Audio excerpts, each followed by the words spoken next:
Is there an external reality? Of course there's an external reality. The world exists, it's just that we don't see it as it is.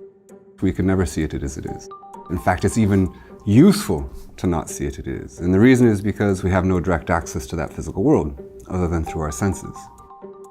And because our senses conflate multiple aspects of that world, we can never know whether our perceptions are in any way accurate. It's not so much do we see the world in the way that it really is, but do we actually even see it accurately? And the answer is no, we don't. However paradoxical it sounds, if we think of what is visible as just what projects to the eyes, we see much more than is visible. Let me give you an example. I walk into a room and there's graffiti on the wall. And imagine it's graffiti that I find really offensive. I look at it, I flush, my heart starts to race, I'm outraged, I'm taken aback. Of course, if I didn't know the language in which it was written, I could have had exactly the same retinal events and the same events in my early visual system without any corresponding reaction.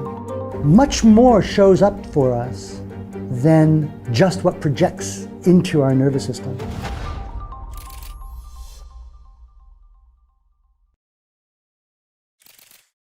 Our senses are also making up the tastes, odors, and colors that we experience. They're not properties of an objective reality, they're actually properties of our senses that they're fabricating.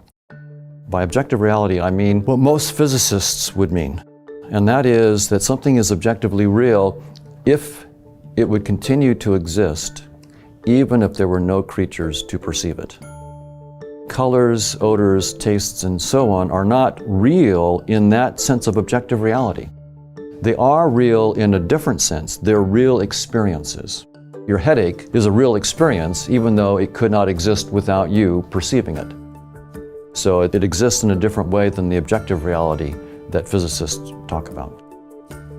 We always assume that our senses are telling us the truth. So it was quite a stunning shock to me when I realized that it's not just tastes, odors, and colors that are the fabrications of our senses and are not objectively real. Space-time itself and everything within space-time, objects, electrons, quarks, the sun, the moon, their shapes, their masses, their velocities, all of these physical properties are also constructions. Sometimes it's really difficult for people to understand that the data that your brain is receiving is meaningless, because when they open their eyes, they look around and say, well, I see everything. What do you mean it's meaningless? A really simple example is color. Scientific knowledge of what light is shows us that our natural perception leaves a lot on the table. The human perception of color is limited really by the principles of quantum mechanics. It's interesting to compare the human perception of color to the perception of sound.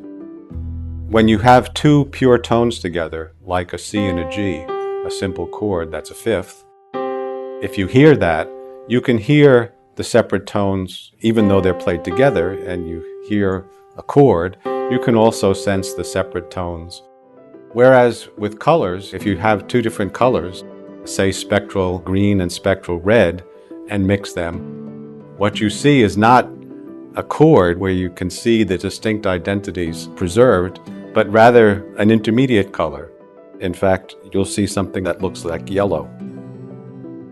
It's as if in music, when you played a C and a G together, instead of hearing a chord, you just heard the note E, the intermediate note.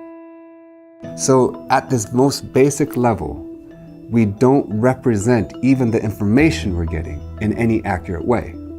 And the reason is because it was useful to see it this way. So we're seeing the utility of the data, not the data. Evolution by natural selection has shaped us with perceptions that are designed to keep us alive. So if I see a snake, don't pick it up. If I see a cliff, don't jump off. If I see a train, don't step in front of it. We have to take our perceptions seriously, but that does not entitle us to take them literally. Perception itself, a perspective on something defined by perception, is inherently a reduction of the information of the thing. My perspective of it is going to be a lot less total information than the actual thing is. I can look at the object from the east side, or the west side, or the top, or the north side, or the inside, microscopically, telescopically. They'll all give me different information. None will give me the entirety of the information about the situation. So there is no all-encompassing perspective that gives me all of the information about almost any situation. What this means is that reality itself is transperspectival. It can't be captured in any perspective, so multiple perspectives have to be taken, all of which will have some part of the reality, some signal. There may also be distortion. I may be looking at the thing through a fisheye lens or through a colored lens that creates some distortion. Why does this matter? The ability to take multiple perspectives, to see the partial truth in them, and then to be able to seam them together into something that isn't a perspective. It's a trans-perspective capacity to hold the relationships between many perspectives in a way that can inform our choice making is fundamental to navigating reality well. How is it that we make claims of truth? And how would we begin to know if what we think is true is actually true? This is the beginning of the scientific method. Let us begin with observation, pose a question, figure out what the hypothesis would be that would answer a particular question, and then figure out how we would begin to address the hypothesis. That is a scientific approach to questions that could be addressed any number of ways. There is a kind of whispering campaign against the value of objective truth. Science's belief in objective truth works. Engineering technology based upon the science of objective truth achieves results. It manages to build planes that get off the ground. It manages to send people to the moon and explore Mars with robotic vehicles on comets.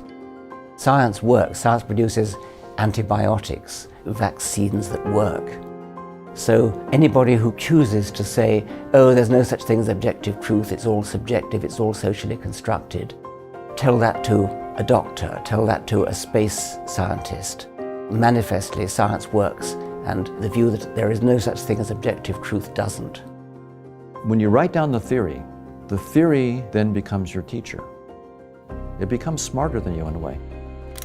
When Einstein wrote down the equations of general relativity, he did not know that they entailed the existence of black holes. In that sense, the equations were smarter than Einstein. Einstein didn't believe in black holes for decades. The equations were very clear that they could exist. Einstein said no. Turned out Einstein was wrong and the equations were right. So it's very interesting. We do these theories because we can learn from them. When you try to address the nature of things, you may find that asking different questions requires different ways of processing the underlying reality. For instance, in understanding the human mind, to understand it physically requires one kind of processing, and there's every reason to think that we already have fundamental physical laws that are adequate to that kind of treatment. But to understand how a person works, how thought processes, moods, and so forth add up to a personality and a human actor will require quite different ways of understanding and quite different ways of processing the underlying information structure. Get smarter faster with new videos every week from the world's biggest thinkers.